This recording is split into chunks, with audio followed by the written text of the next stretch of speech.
Assalamualaikum warahmatullahi wabarakatuh. Waalaikumsalam.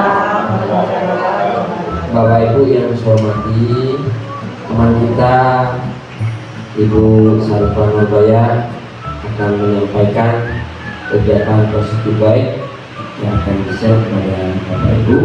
Pertanyaan dari saya, terus selanjutnya mari kita dengarkan apa paparan yang akan disampaikan oleh Ibu kita Sarifah Nurbaya. Terima kasih. Silakan. Terima kasih Bapak Kepala Sekolah Pak Amani. Ya. Assalamualaikum warahmatullahi wabarakatuh. Waalaikumsalam. Saya juga sangat berterima kasih atas kesediaan Bapak Ibu untuk bisa sama-sama kita di sini untuk berdiskusi mengenai apa yang sudah saya dapatkan di pelatihan calon guru penggerak. Dan temanya kemarin kami mendiskusikan tentang budaya positif di sekolah. Mungkin kalau kita nyebutnya semacam tata tertib gitu ya, bagaimana kita bisa membudayakan aturan-aturan, kedisiplinan, pola-pola pembiasaan yang memang disepakati bersama. Nah, mungkin ada hal baru dalam penyampaian budaya positif ini. Seringkali kelas keyakinan. Kenapa itu diperlukan ada keyakinan? Karena kalau dia merasa yakin, maka dia akan bisa melaksanakannya dengan sadar dalam diri sendiri. Itu adalah mengetahui tentang makna kontrol. Karena di dalam pelaksanaan budaya positif itu kan kita dimulai dari kontrol sendiri. Tapi sebenarnya siapa yang memiliki peran kontrol itu? Siapa yang mempunyai kontrol terhadap siswa? Siapa sebenarnya yang berhak untuk mengontrol dan siapa sebenarnya yang memiliki kekuasaan untuk mengontrol? Kalau menurut Bapak Ibu bagaimana? Jelas dirinya sendiri.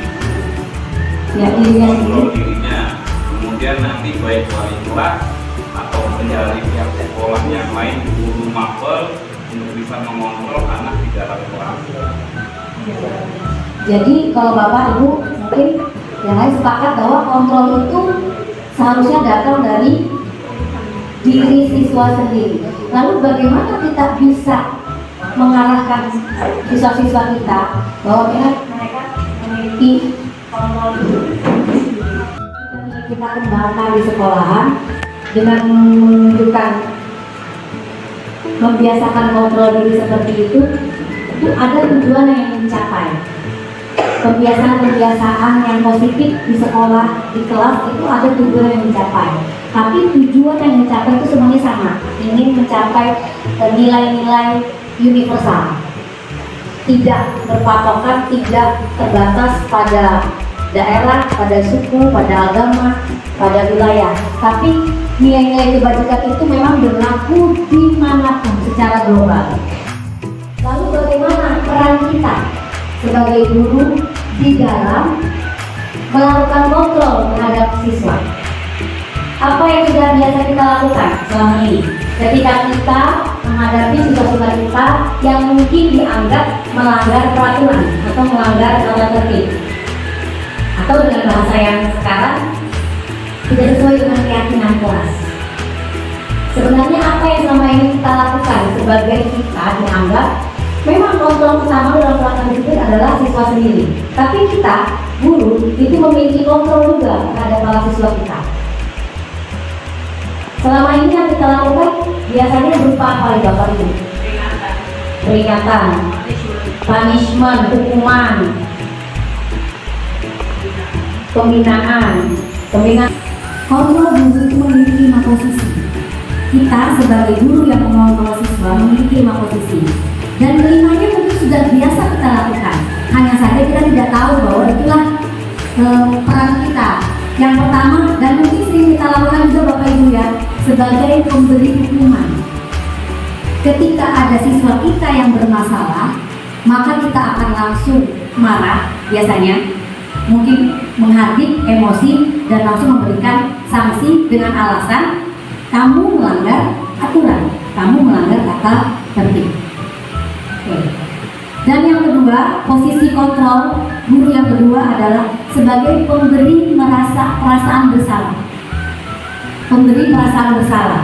Kita tidak memberikan hukuman kepada siswa kita, Tapi ketika siswa kita melakukan sesuatu yang tidak sesuai dengan keyakinan, maka kita akan menyampaikan ungkapan-ungkapan yang kita membuat dia, iya loh saya salah.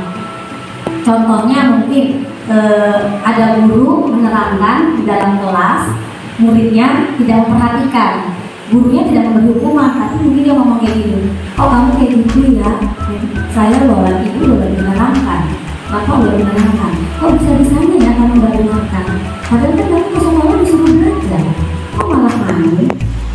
Nah, anak-anak yang memiliki kontrol dirinya sendiri, dia akan merasa, oh iya, saya salah. Tapi itu tidak memberikan hukuman, hanya memberikan anak merasa bersalah. Posisi yang ketiga adalah teman, di mana kita memerankan diri kita seperti seumuran dengan siswa-siswa kita. Jadi bahasa kita ketika kita mendapati siswa kita melakukan pelanggaran, itu bahasanya seperti kita ngomong sama teman, seperti kita temannya mengingatkan bahwa dia sudah melanggar keyakinan atau peraturan. Nah, posisi yang keempat adalah sebagai pemantau. Di sini kita sepertinya mulai lebih menjaga jarak terhadap siswa, di mana kita memberikan arahan omongan bahasa yang membuat dia berpikir bahwa dia salah, tapi kita bahasanya formal, tidak akrab. Lalu posisi yang kelima adalah manajer. Manajer ini berarti sifatnya lebih mengarahkan, mengaturkan, tapi membiarkan para siswa kita untuk menentukan sendiri apa yang seharusnya sebaiknya mereka lakukan. Kita membangkitkan kesadaran, membangkitkan motivasi kepada para siswa kita bahwa ada hal-hal yang harus mereka lakukan dengan arahan yang kita sampaikan. Jadi tidak sebagai pemberi hukuman, tidak sebagai guru yang membuat siswa merasa bersalah, tidak juga berperan sebagai teman, tidak juga kaku seperti pemantau, tapi kita lebih sifatnya itu lebih mengatur, manage bahwa ini harus dijalankan bersama-sama. Kita sepakati bersama. Ya, bagaimana Bapak dan Ibu dari 5 posisi kontrol guru ini, yang mana yang paling sering kita lakukan? Ya, saya sadari, saya sering melakukan yang pertama, pemberi hukuman, melanggar dapat sanksi. Kamu salah, sanksi. Kita tidak memberi kesempatan kepada siswa untuk menjelaskan kenapa dia melanggar. Nah, jadi gini, posisi-posisi ini, kontrol ini tetap perlu kita lakukan. Tetap perlu kita lakukan sesuai dengan tingkat kebutuhan. Tapi ada dari 5 itu untuk yang pemberi perasaan bersalah dan pemberi hukuman itu akan memberikan dampak negatif kepada siswa kita.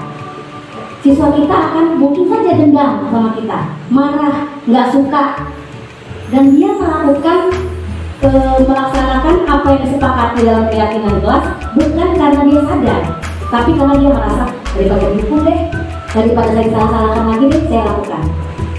Padahal mungkin yang diharapkan adalah siswa itu betul-betul melakukan keyakinan itu dari kontrol dirinya sendiri, dia meyakini itu yang benar.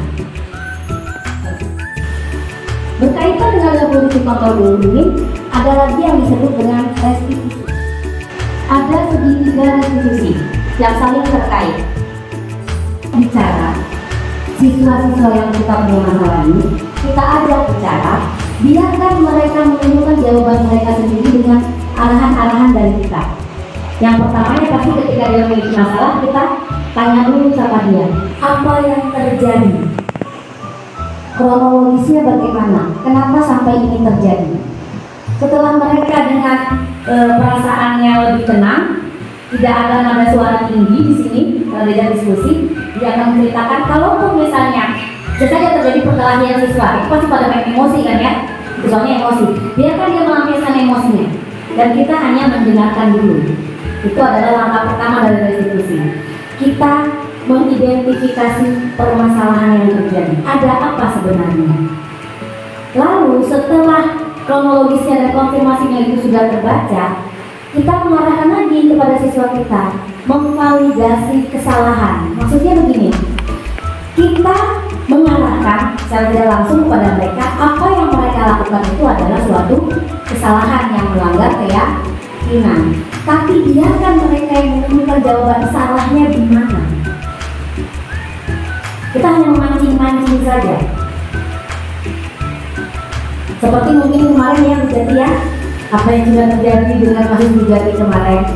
Ya, setelah kita mengajak siswa berbicara, karena gini, pada dasarnya anak-anak itu kan dari rumah dia sudah membawa nilai, sudah membawa nilai kebajikan. Dari sekolahnya SD sudah membawa nilai kebajikan. Ada hal-hal baik yang sudah dia simpan, yang dia tahu itu benar, tapi ada dilanggar, padahal dia yakin. Nah, keyakinan itulah yang perlu kita kuatkan. Keyakinan yang mana yang sudah kamu langgar? Keyakinan yang mana yang sudah tidak sesuai yang kamu lakukan? Ketika siswa sudah merasa menemukan, oh iya Bu, saya salah karena saya tidak begini. Mestinya kan itu tidak saya lakukan karena begini. Gitu. Ketika anak sudah bisa menentukan, menyebutkan kesalahan mereka, lalu ada revisi yang ketiga yaitu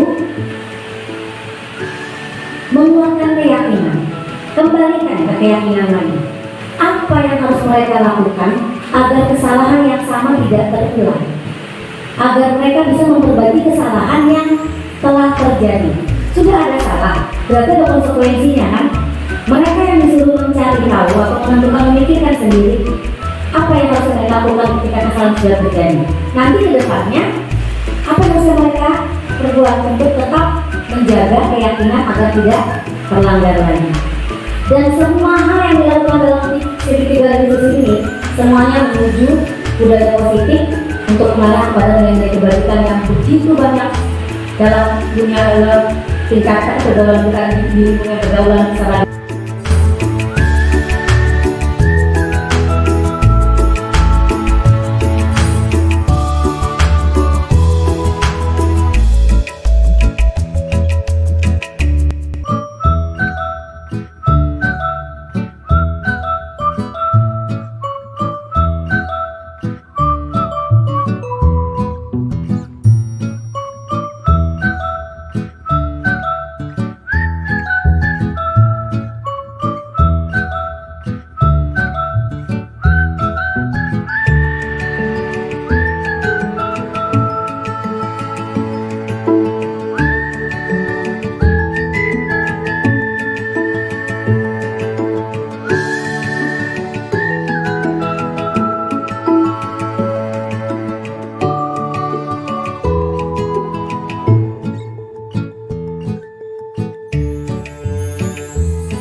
Demikian hasil diskusi kita siang hari ini ya Bapak Ibu.